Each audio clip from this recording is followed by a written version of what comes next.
Students, मैं रामनेश उत्तम अपने YouTube channel maths Galaxy hub में आप लोगों का स्वागत करता हूं। आज आप लोगों को 12th क्लास की मैथ पढ़ानी है। 12th क्लास में आज नया टॉपिक पढ़ाना है वेक्टर अलजेब्रा मीन सदिश बीजगणित। सदिश बीजगणित में आज आप लोगों को बेसिक कॉन्सेप्ट बताए जाएंगे, उसके बाद एक्सरसाइज 10.1 के क्वेश्चन बताए जाएंगे। तो कुछ बेसिक कॉन्सेप्ट लेकर आए हैं, जैसे कुछ डेफिनीशंस हैं और कुछ एक डेरिवेशन है, इनको देखते हैं। सबसे पहले अदिश राशियाँ। अदिश राशियाँ क्या होती हैं? ऐसी राशियाँ जिनमें केवल परिमाण होता है अदिश राशियाँ कहलाती हैं। ऐसी राशियाँ जिनमें केवल परिमाण होता है, मतलब जिसमें केवल वैल्यू होती है, डायरेक्शन नहीं होती, तो उसको हम अदिश राशियाँ कहते हैं। ऐसी राशियाँ जिनमें केवल परिमाण होता है, दिशा नहीं होती, अदिश राशियाँ कहलाती हैं। जैसे लंबाई, किसी चीज़ की लंबाई नापते हैं तो उसमें आपको दिशा की ज़रूरत नहीं होती। उसके बाद द्रव्यमान, किसी चीज़ का वजन करते हैं तो इसमें भी दिशा की ज़रूरत नहीं होती। समय में भी दिशा की आवश्यकता नहीं है, दूरी में भी दिशा की आवश्यकता नहीं है। तो ऐसी राशियाँ अदिश राशियाँ कहलाती हैं जिनमें केवल परिमाण होता है, दिशा नहीं होती। दूसरी चीज़ देखिए, सदिश राशियाँ क्या होती हैं? ऐसी राशियाँ जिनमें परिमाण एवं दिशा दोनों होते हैं। ऐसी राशियाँ जिनमें परिमाण एवं दिशा दोनों होते हैं सदिश राशियाँ कहलाती हैं। जैसे वेग, त्वरण, बल, संवेग आदि। ये वेग में जैसे एक किसी दिशा में होता है, विस्थापन है जैसे ये भी किसी दिशा में होता है, तो इसमें दिशा की आवश्यकता होगी, परिमाण भी होता है इसमें। त्वरण में भी दिशा की आवश्यकता होती है। बल भी किसी दिशा पे, विशेष दिशा पर लगता है, इसमें दिशा भी होती है और परिमाण भी होता है। संवेग में भी दिशा और परिमाण दोनों होते हैं। तो ऐसी राशियाँ सदिश राशियाँ कहलाती हैं। तो सदिश और अदिश ये दोनों राशियाँ हो गई। उसके बाद आते हैं स्थित सदिश में। मूल बिंदु O 0,0,0 के सापेक्ष एक बिंदु P है जिसके निर्देशांक x, y, z हों, तब OP को बिंदु O के सापेक्ष बिंदु P का स्थित सदिश कहलाता है। बिंदु P का स्थित सदिश OP को कहते हैं बिंदु O के सापेक्ष। जैसे मान लीजिए इसके कोऑर्डिनेट 0,0,0 हैं, इसके कोऑर्डिनेट x, y, z हैं, तो जो OP आएगा, OP का मतलब है P के स्थित सदिश माइनस O के स्थित सदिश, जो भी आएगा वो आपका P का स्थित सदिश कहलाता है। उसके बाद नेक्स्ट देखिए, दी कोसाइन मीन डायरेक्शन कोसाइंस क्या होते हैं? एक बिंदु P x, y, z का स्थित सदिश OP आप कहें या R कहें, एक ही बात है, R है। सदिश R द्वारा x, y, z अक्षों की धनात्मक दिशाओं के साथ बनाए गए कोण क्रमशः अल्फा, बीटा, गामा हों, तब cause alpha, cos beta, cause gamma सदिश R के दिक् कोसाइन डायरेक्शन कोसाइन कहलाते हैं। इनको क्रमशः L, M, N से प्रदर्शित करते हैं। देख लीजिए, ये 3D प्लेन है, ये x एक्सिस है, ये y एक्सिस है, ये z एक्सिस है, और P एक ऐसा पॉइंट है जिसका मूल बिंदु O से 0,0,0 से ये वेक्टर r डिस्टेंस है और P के निर्देशांक x, y, z। तो यहाँ पर देखिए, ये x अक्ष के साथ अल्फा कोण बना रहा है, y अक्ष के साथ ये बीटा कोण बना रहा है, z अक्ष के साथ गामा कोण बना रहा है। तो वही चीज़ लिखी गई है। यदि कोई बिंदु जिसके तीनों अक्ष धनात्मक दिशाओं में, मतलब ये x अक्ष की पॉजिटिव डायरेक्शन है, ये y अक्ष के लिए है, ये z अक्ष के लिए, तब हम क्या कहते हैं? अगर अल्फा, बीटा, गामा कोण बनाते हैं, बिंदु P x अक्ष के साथ अल्फा बनाए, y अक्ष के साथ बीटा, z अक्ष के साथ गामा, तब कॉज अल्फा, कोसाइन का मतलब कॉज से है, cause alpha, cos beta, cause gamma को डायरेक्शन कोसाइन कहते हैं। इनको हम LMN से भी प्रदर्शित करते हैं। जैसे L बराबर कॉज अल्फा बराबर x/r। ये यहाँ पर देखिए एक त्रिभुज बना हुआ है, त्रिभुज OPM में। ये अगर OM आपकी x है तो कॉज अल्फा होता है आधार बटे कर्ण, तो x/r हो जाएगा। उसके बाद इसी तरह YH के लिए करते हैं, तो M बराबर कॉज बीटा y/r, N बराबर कॉज गामा z/r हो जाएगा। अगर हम तीनों इक्वेशन को जोड़ दें, फर्स्ट, सेकेंड और थर्ड को वर्ग करके जोड़ दें, अगर यहाँ पर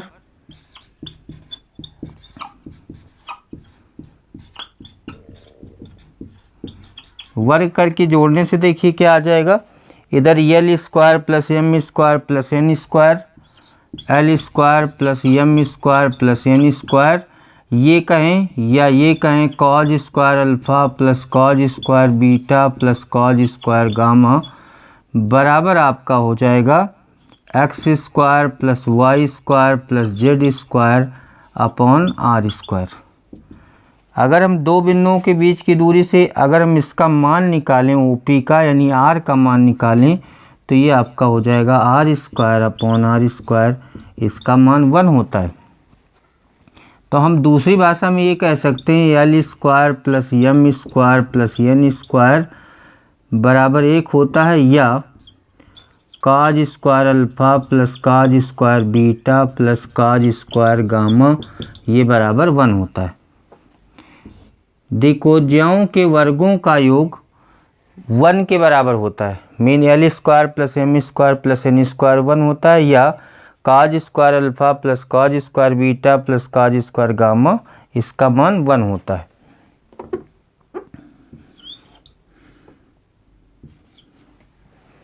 यहाँ पर देखिए सदिशों के प्रकार आपको दिए गए हैं। जैसे शून्य सदिश क्या होता है? एक सदिश जिसके प्रारंभिक व अंतिम बिंदु संपाती होते हैं शून्य सदिश कहलाता है। इसे 0 वेक्टर से प्रदर्शित करते हैं। मतलब शून्य सदिश है तो प्रारंभिक बिंदु भी वही होगा, अंतिम बिंदु भी वही होगा। उसके बाद दूसरा देखिए इकाई सदिश, ये 0 वेक्टर हो गया। ये इकाई सदिश या मात्रक सदिश या यूनिट वेक्टर बोलते हैं। एक सदिश जिसका परिमाण 1 इकाई अथवा 1 मात्रक हो तो ऐसे को इकाई सदिश कहते हैं। ऐसे सदिश को इकाई सदिश कहते हैं। सदिश A की दिशा में मात्रक सदिश को A से प्रदर्शित करते हैं।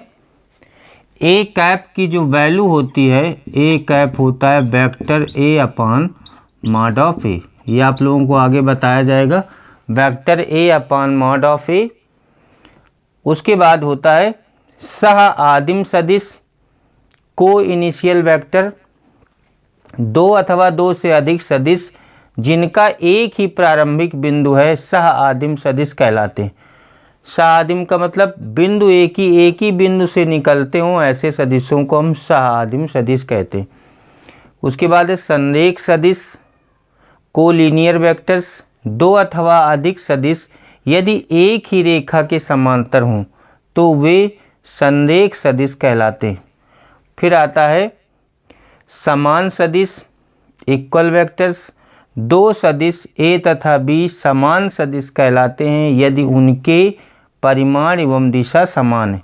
सब कुछ समान होता है, परिमाण भी समान हो, दिशा भी समान हो, तो उनको समान सदिश कहते हैं।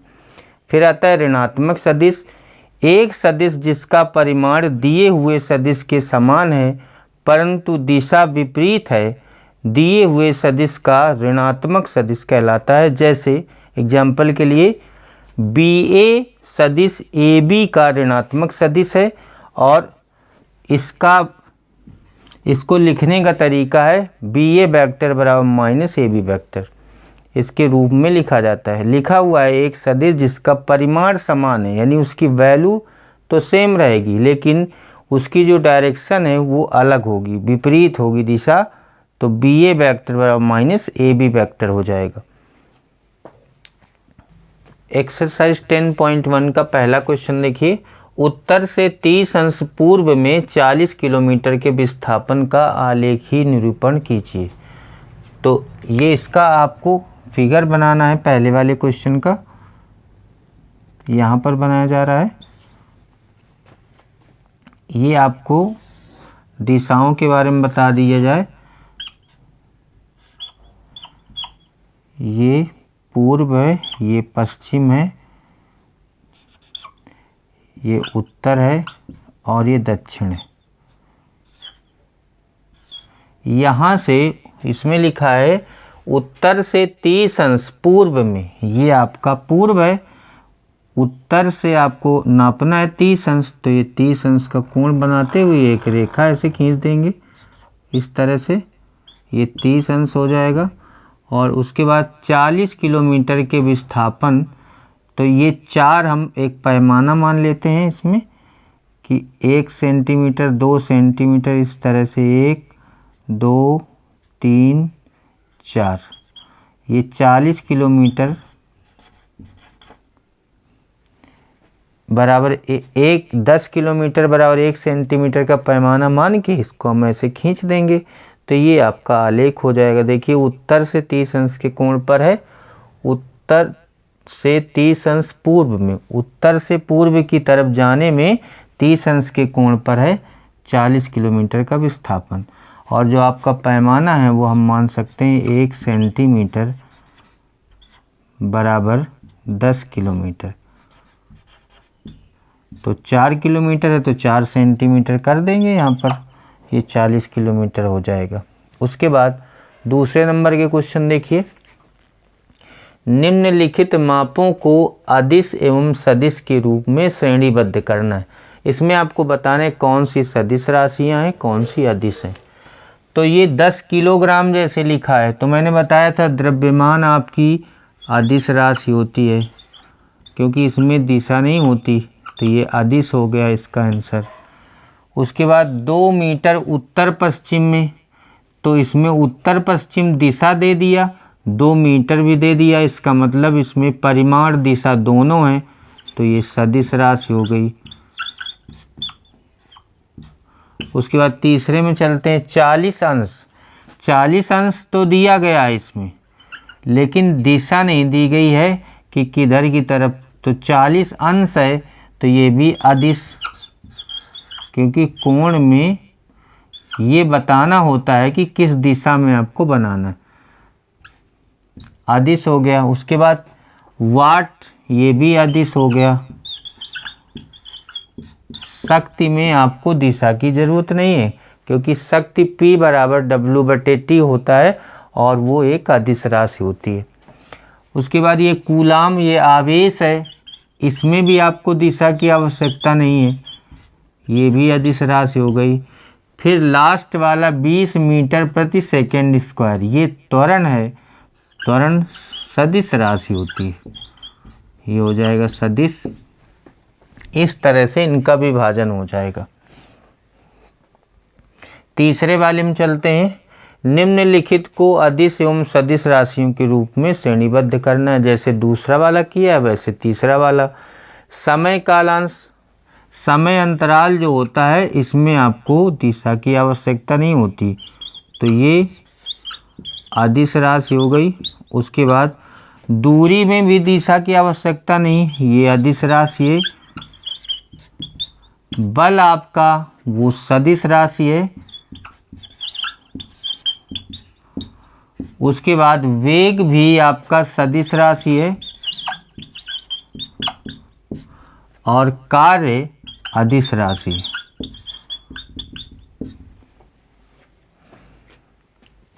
क्वेश्चन नंबर 4 देखिए, आकृति से निम्नलिखित सदिशों को पहचानिए। ये आपका चित्र बना हुआ है, इससे आपको ये 3 चीज़ें बतानी है कि सह आदिम सदिश कौन कौन से हैं। तो सह आदिम सदिश वे होते हैं, परिभाषा मैंने पिछले वीडियो में बताई थी। सह आदिम सदिश वे होते हैं जिनका स्टार्टिंग पॉइंट एक ही होता है। स्टार्टिंग पॉइंट का मतलब है यहाँ से शुरू है, देखिए ए इधर गया, इधर डी आया है, तो सह आदिम सदिश वे होंगे जिनका इनिशियल पॉइंट एक ही होता है। तो इसका आंसर हो जाएगा ए तथा डी। ए तथा डी ये दो सदिश हैं जो सहादिम सदिश हैं। उसके बाद देखिए समान सदिश कौन से हैं? समान सदिश वे होते हैं, चित्र में देखिए बी और डी आपके समान हैं, ए की तरफ ये भी नीचे की तरफ है, ये भी नीचे की तरफ है, लंबाई भी समान है, तो ये आ जाएगा बी, इसका उत्तर हो जाएगा बी तथा डी। उसके बाद तीसरा है संरेख परंतु असमान। ऐसा सदिश देखना है जो संरेख हो और असमान हो। तो संरेख के लिए देखिए ए और सी संरेख तो हैं लेकिन दिशा विपरीत होने के कारण ये असमान है। तो यहाँ पर लिखेंगे ए तथा सी संरेख हैं परंतु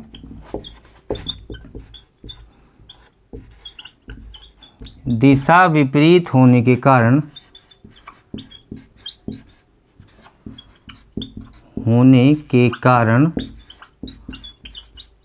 असमान भी है। तो इसका आंसर ये हो जाएगा। उसके बाद 5 नंबर क्वेश्चन देखिए, निम्नलिखित में सत्य तथा असत्य बताना है। तो पहला नंबर है वेक्टर ए तथा माइनस वेक्टर ए संरेख हैं। देखिए दिशा का कोई इसमें योगदान नहीं होता। अगर संरेख है सदिश तो ए और माइनस ए अगर लिखा हुआ है, इनका मान समान है, दिशा विपरीत है, तो ये दोनों संरेख कहे जाएंगे। ये आपका सत्य हो जाएगा। उसके बाद दूसरा, दो संरेख सदिशों का परिमाण सदैव समान होता है। दो संरेख सदिश ऊपर आप देख रहे हैं, जरूरी नहीं है कि उनका परिमाण समान हो। ये ऊपर दोनों सदिश लिखे हैं देखिए, तो इनका जरूरी नहीं है कि परिमाण समान हो। इसका मतलब है ये आपका असत्य हो जाएगा। उसके बाद तीसरा नंबर है समान परिमाण वाले दो सदिश संरेख होते हैं। समान परिमाण वाले ये आवश्यक नहीं कि वो संरेख हों, ये भी आपका असत्य है। उसके बाद समान परिमाण वाले दो संरेख सदिश समान होते हैं, ये भी आपका असत्य हो जाएगा।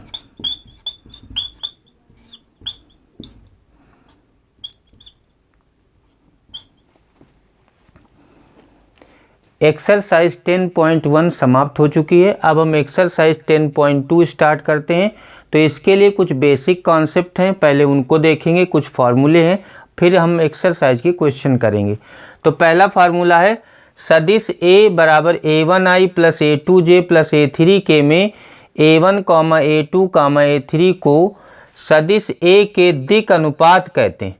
जो I का गुणांक है, J का गुणांक और K का गुणांक, इनको हम कहते हैं डायरेक्शन रेशियोज यानी दिक् अनुपात। तथा L M N को दिक् कोसाइन यानी डायरेक्शन कोसाइन कहते हैं। जहाँ पर L का मान आपको कैसे निकालना है, A1 बटे मॉड ऑफ A, M का मान निकालना है बराबर A2 बटे मॉड ऑफ A और N बराबर हो जाएगा A3 upon mod of A।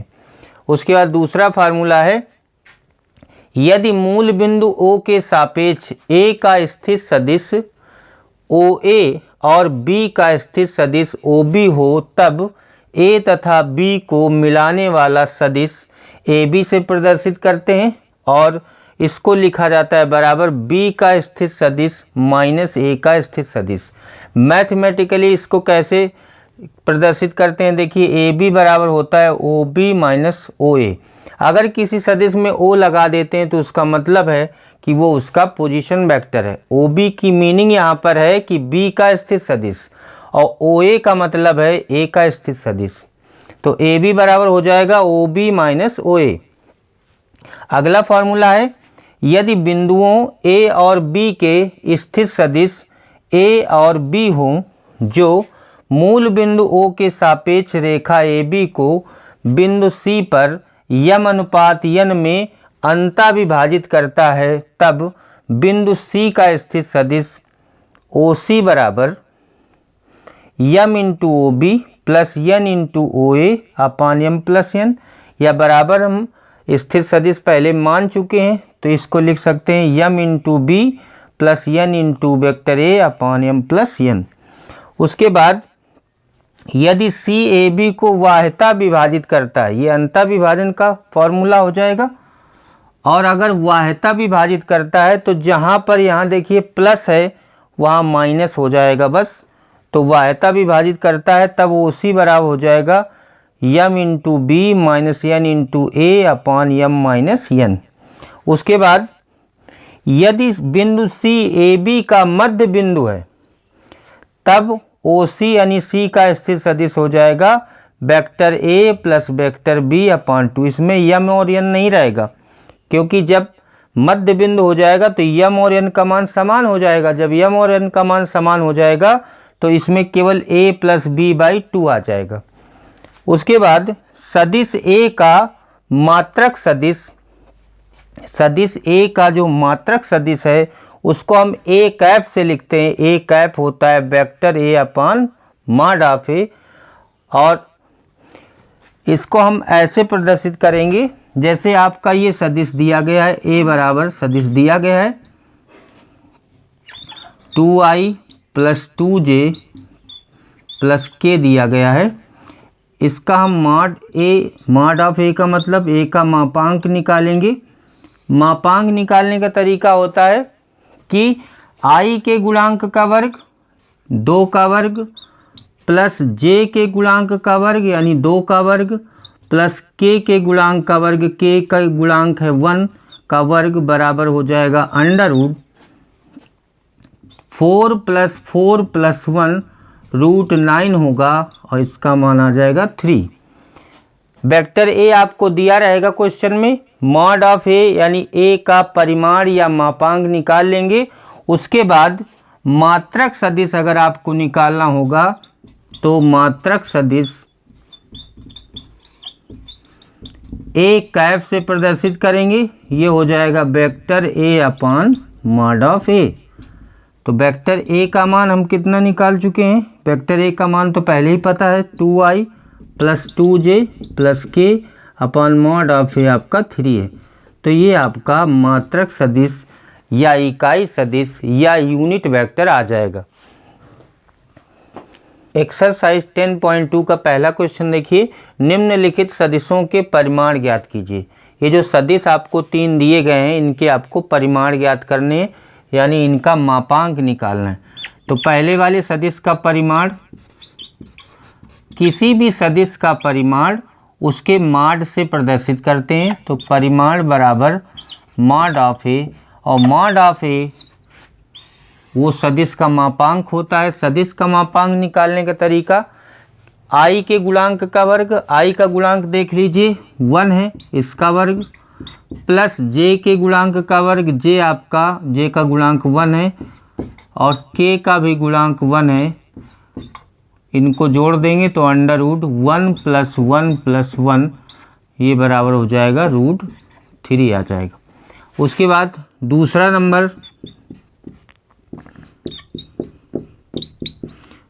Number देखिए, b आपको दिया गया है 2i minus 7j minus 3k। तो b का परिमाण निकालेंगे, परिमाण का मतलब मॉड ऑफ b, और mod of b under root, तरीका वही है i के गुणांक का वर्ग, i का गुणांक देखिए 2 है प्लस j के गुणांक का वर्ग, j का गुणांक माइनस 7 है और प्लस k के गुणांक का वर्ग, k का गुणांक माइनस 3 है। अंडर रूट 2 का वर्ग 4 होगा, ये आपका 49 होगा और प्लस 9 आ जाएगा, ये आपका हो जाएगा 9 4 13 49 अंडर रूट 62 आ जाएगा। उसके बाद तीसरा नंबर देख लीजिए, ये c का परिमाण निकालना है। तो c मॉड ऑफ c बराबर हो जाएगा अंडर रूट, यहाँ पर देखिए i का गुणांक कितना है, i के गुणांक है 1/√3, यही j का है और यही k का है। तो 1/√3 का होल स्क्वायर प्लस j का भी यही है 1/√3 का होल स्क्वायर 1/√3 का होल स्क्वायर बराबर अंडर रूट इसका 1 का स्क्वायर 1 √3 का 3 हो जाएगा, ये भी 1/3 आ जाएगा, ये भी 1/3 √3/3 ये कैंसिल हो जाएगा, √1 1 का रूट 1 हो जाएगा, तो मॉड ऑफ सी आपका 1 आ जाएगा। क्वेश्चन नंबर 2 देखिए, समान परिमाण वाले दो विभिन्न सदिश लिखना है आपको। तो समान परिमाण वाले दो सदिश लिखना है, तो हम पहले सदिश को मान लेते हैं, माना a बराबर 2i प्लस j और प्लस का k हो जाएगा। उसके बाद b बराबर मान लेंगे i प्लस 2j प्लस का k। इनके हम परिमाण निकालेंगे। परिमाण का मतलब होता है मॉड ऑफ किसी भी सदिश का मॉड यानी मापांक। मापांक कैसे निकालना है मैंने पहले क्वेश्चन में आप लोगों को बताया। i के गुणांक का वर्ग, 2 का वर्ग, j के गुणांक का वर्ग, 1 का वर्ग और k के गुणांक का वर्ग। तो ये आपका मॉड ऑफ a हो जाएगा √4 + 1 + 1 √6 हो जाएगा। उसके बाद यहाँ पर देखिए मॉड ऑफ b आपको निकालना है, तो मॉड ऑफ b हो जाएगा √i के गुणांक का वर्ग, j के गुणांक का वर्ग और k के गुणांक का वर्ग। तो √1 + 4 + 1 √6 आ जाएगा। यहाँ पर हम देख रहे हैं हमको ऐसे सदिश लिखने थे जिनके परिमाण समान हो।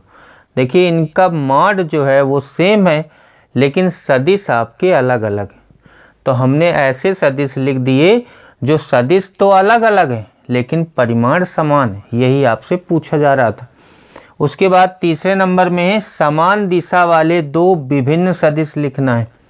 समान दिशा के लिए हमको क्या करना है, मान लेना है, माना a बराबर, जैसे हमने कहा i plus j plus k ये हो गया, और b बराबर 2i plus 2j plus 2k।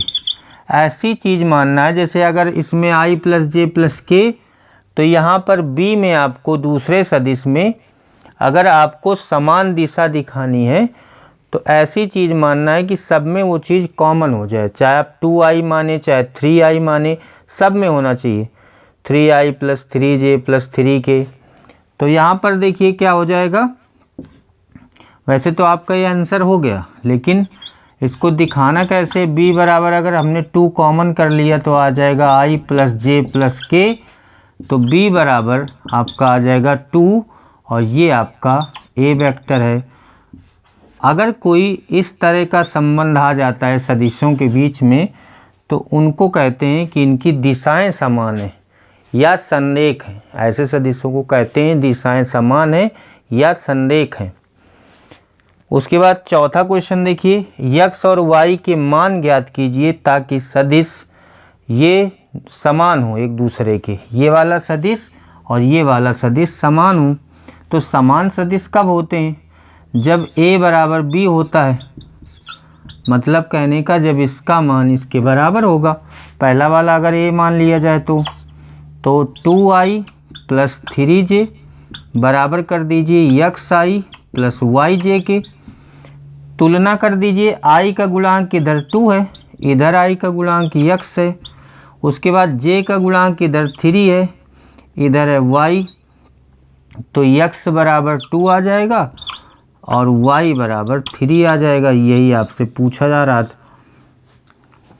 Question number 6 देखिए, 3 सदिश आपको दिए गए हैं a b c, इनका योगफल ज्ञात करना है। अगर सदिशों का आपको योगफल ज्ञात करना है तो योगफल का मतलब जैसे अलजेब्रा में जुड़ती हैं चीज़ें वैसे जुड़ जाएंगी। Vector a plus vector b plus vector c, a का मान i minus 2j plus k plus b का मान minus 2i plus 4j plus 5k और c का मान है i minus 6j minus 7k। जोड़ने का तरीका इसका ये है कि i वाले i के साथ जुड़ेंगे तो देखिए i और i मिलाकर 2i, 2i में 2i घट जाएगा तो आपका आ जाएगा 0i। उसके बाद जे वाले देख लीजिए, 4j minus 6j minus 2j, 8j में 4j माइनस हो जाएगा तो माइनस का 4j हो जाएगा। उसके बाद के देख लीजिए, के 5k 6k, 6k में 7k घट जाएगा तो माइनस का k आ जाएगा। तो ये आपका योगफल आ जाएगा। फिर 7 नंबर देखिए, सदिश a बराबर i plus j plus 2k के अनुदिश मात्रक सदिश ज्ञात कीजिए। तो मात्रक सदिश का मतलब होता है a कैप आपको निकालना है। तो a कैप होता है vector a upon mod of a। तो वेक्टर a तो आपको पता ही है, मॉड ऑफ a निकालना है यानी a का मापांक निकालना है। तो अंडर रूट i के गुणांक का वर्ग 1 है, j के गुणांक का वर्ग ये भी 1 का वर्ग, k के गुणांक का वर्ग 2 का वर्ग। तो under root 1 plus 1 plus 4 root 6 हो जाएगा। तो a कैप आपका आ जाएगा वेक्टर a का मान i plus j plus 2k upon root 6, ये आपका a कैप आ जाएगा। क्वेश्चन नंबर 8 देखिए, सदिश PQ के अनुदिश मात्रक सदिश ज्ञात कीजिए जहां P और Q क्रमशः P और Q के डायरेक्शन रेशियोज दिए गए हैं, निर्देशांक दिए हैं या डायरेक्शन रेशियोज दिए गए हैं। तो अगर आपको डायरेक्शन रेशियोज दिए गए हैं तो हम शुरुआत करते हैं OP, position vector of P, O अपनी तरफ से लगाते हैं यानी P का स्थित सदिश OP पहले ज्ञात करते हैं। OP कैसे निकालते हैं, इनमें i j k का गुणा करके जोड़ देते हैं। तो अगर 1 है तो i हो जाएगा, 2 है तो 2j और 3 है तो 3k। इसी तरह OQ के लिए 4i plus 5j plus 6k हो जाएगा, 4i plus 5j plus 6k हो जाएगा। उसके बाद OP यानी position vector of P, OQ position vector of Q दोनों आ गए। तो आपको PQ निकालना होता है, क्योंकि PQ आएगा तभी इसका मात्रक सदिश आएगा। PQ का मतलब होता है पोजीशन वेक्टर ऑफ Q यानी OQ minus position vector of P OP। तो PQ बराबर OQ देखिए 4i plus 5j plus 6k minus OP आपका i plus 2j plus 3k। तो आ जाएगा 4i plus 5j plus 6k minus i minus 2j minus 3k। तो 4i में i घटेगा, 3i plus 5j में 2j 3j और plus 3k, ये आपका PQ का मान आ जाएगा। उसके बाद इसका मॉड ऑफ PQ निकालेंगे, इसका मापांक निकालेंगे। मापांक किसी भी सदिश का मापांक निकालते हैं तो मैंने बताया हुआ है i के गुणांक का वर्ग 3 का वर्ग प्लस j के गुणांक का वर्ग 3 का वर्ग प्लस k के गुणांक का वर्ग, अंडर रूट आ जाएगा 9 प्लस 9 प्लस 9, अंडर रूट 27 आ जाएगा। अंडर रूट 27 को लिखेंगे 3 अंडर रूट 3। और PQ का मात्रक सदिश PQ कैप होता है vector PQ upon mod of PQ। ये फॉर्मूला होता है किसी भी सदिश का। जैसे A सदिश है तो A कैप बराबर vector A upon mod of A, वैसे PQ का कैप निकालना है तो PQ का vector upon mod of PQ। तो PQ वेक्टर है 3i plus 3j plus 3k upon 3 root 3 common हो जाएगा, i plus j plus k upon 3 root 3, ये कैंसिल हो जाएगा। तो PQ कैप बराबर आ जाएगा i plus j plus k upon root 3। यही आपका फाइनल आंसर हो जाएगा। स्टूडेंट्स, आज मैंने आप लोगों को एक्सरसाइज 10.1 और 10.2 के कुछ क्वेश्चन बताए। 10.2 के बाकी बचे हुए क्वेश्चन नेक्स्ट वीडियो में बताए जाएंगे। आज की क्लास यहीं पर समाप्त होती है। Thank you.